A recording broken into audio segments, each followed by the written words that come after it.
and welcome to another episode of My Career. Today on the show I have a photographer. He is the CEO of PBS, Photography by Sheikh. His name is Usen. Welcome to the show. Thank you very much. The very first question, why photography? Photography. I picked it up around 2013, 2012, 2013. My final year in school. I had a cousin. He was doing photography in Dubai too. He's back in Nigeria, so we used to talk a lot that time, and he talked about photography a lot. He used to share pictures that he took, and pictures were always very beautiful. And because of him, I really went online, went through pictures of other photographers, saw pictures from Kelechi Amadiobi, saw pictures from slanted lens, and it just came to me. I just realized that there was something that I wanted to do. I would love to do so. I just got my first camera and started shooting. Okay, so at what point did you decide that, okay, let me start making money out of this? 2015. We got to a point where I had a 9-to-5 job, and I was not happy where I was working. I had to pick between photography and my 9-to-5 job. It took me like 6 months to decide, because every time I sat down and I thought about it, everybody was like, hey, you have a job, don't leave it, this one is a steady income, blah blah blah. And I don't know that I wake up every morning, Lagos stress, go to work, go back, green faced, angry and everything. But every time I held my camera, I just felt different. I first felt in a calm and happy place, and I had to just make that choice at the point, and people were willing to pay for the pictures I took, so I just decided to do it. Okay, yeah, for a lot of people, they're stuck at the point of, okay, they have a 9-to-5 job, like you said, and they also have something that they're passionate about. Before we go further, what advice do you think you have for people that are in that, people that have that dilemma?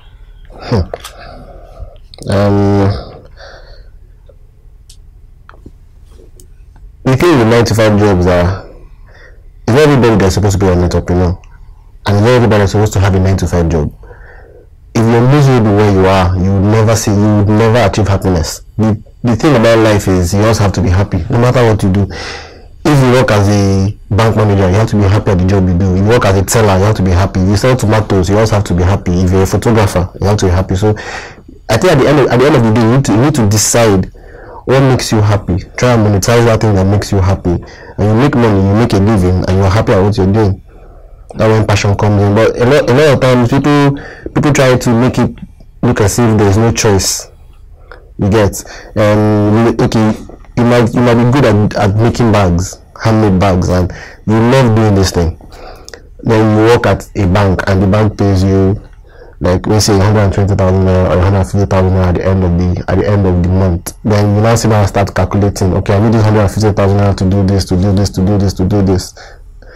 You're losing happiness. But when you hold that bag, you might sit down and you do bags worth 200 rand. You might not make 200 rand at that first time, but you realize that you keep doing it over and over and over and over again. It gets to a point where you just have a first break. Yeah, I think the key is patience.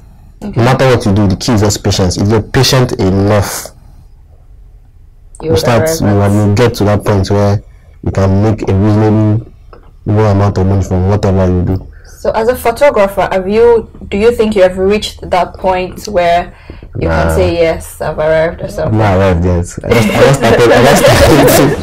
just started my journey. Well, I've been blessed. I have friends, I have families that support what I do. Okay. I always see it as a refreshing idea. They see my pictures and they say, oh, these pictures are nice, they're beautiful. I actually want to pay you to come and shoot my events. I want to pay you to come and shoot my collection. And the money makes sense, but I'm not gotten there yet. Like you said, patience is the key. Patience is the key. I'm being patient. Yeah. Alright, let's go on a quick break. I've been talking to PBS, Photography by Sheikh. We'll be right back. You're welcome back. It's still My Career, and my name is Moyolania. So PBS, I discovered you on Twitter. And that's going to lead to my next question. How have you been able to take advantage of social media in building yourself or making yourself known? Let me see. Basically, everybody's on social media. Everybody has a smartphone. Everybody is always tweeting, Facebooking, WhatsApping, sending messages back and forth. And we realize that most tech heads use social media to boost their businesses. And a lot of money is on social media. Someone once said social media is a wormhole in another wormhole. So if you really don't know how to navigate it, you just get lost in the stories, the lifestyle. Everybody is influenced by social media. So why don't I now decided to use my pictures on social media, the little clout I had on social media and my pictures to push my business. And I think I've had more success on social media than in real life, because people want to see your work first, and they will call you and tell you to distance. Social media gaps and bridges that distance. So they call you and ask you, "Hi, I'd like to do a shoot with you. Do you have a handle or do you have a Facebook name? Can I go through your pictures?" And social media helps do that. So when I post my pictures online, I try to boost my online presence. I try to boost the engagement there. Sure. I use influencers. I have friends that have friends that have a friend. So I tag a friend to a picture, the pictures on the person's timeline, the person retweets, and everybody sees it. So how have you been able to stand out? Now, I'm asking this question from the point of view because it looks like we have a lot of photographers emerging almost every day. So what is that thing that you think actually makes your work different and unique from every other person? So, I mean, there are people that I've had friends they don't even need to see the person that took the picture. Like, they can just tell you, they can just close their eyes and say, "Oh, this person, I know the photographer that took this shot." You get? So how have you been able to stand out from? That last phrase hardly happens with Nigerian photographers. Hardly happens. I think there are like 10 out of 100 photographers that you see their pictures and know, okay. Like if I see image faculty's pictures, I'll say, okay, this is image faculty. If I see Prince Mason's pictures or Clay Chamadi's picture, I will know. Okay. But the thing is, everybody has a camera. Everybody is a photographer. But there are very few photographers actually. We get lost in a lot of pictures. People want to see fine pictures. People want to see great shapes, and people forget that those pictures are supposed to tell stories. So when I shoot weddings, when I shoot fashion, when I shoot portraits, I try to use my pictures to tell a story. That's why for every project I do, I have a little story to tell. I try and interact with my clients, with the bride and the groom. I try to, like my last wedding, before. When I got there, I sat down with the groom and we talked a bit. We talked as if we'd been friends for long. I wanted to know his backstory. I wanted to know how he met her. I wanted to know. And if most photographers take time out to interact with clients, you realize that when you're taking those pictures, it becomes personal to you. Okay. It becomes a part of you. When your sweat and your blood goes into that particular picture, the picture becomes special. And you notice that the pictures come out vibrant. If they come out vibrant, people see those pictures. People can actually feel what you felt when you're shooting those pictures. So I try to use my pictures to tell stories. Oh, that's good. One last question. You studied communication art in the your first degree, and then you did corporate communication and advanced photography. Do you think, especially the corporate communication and advanced photography, do you think it has any influence on your photography output today?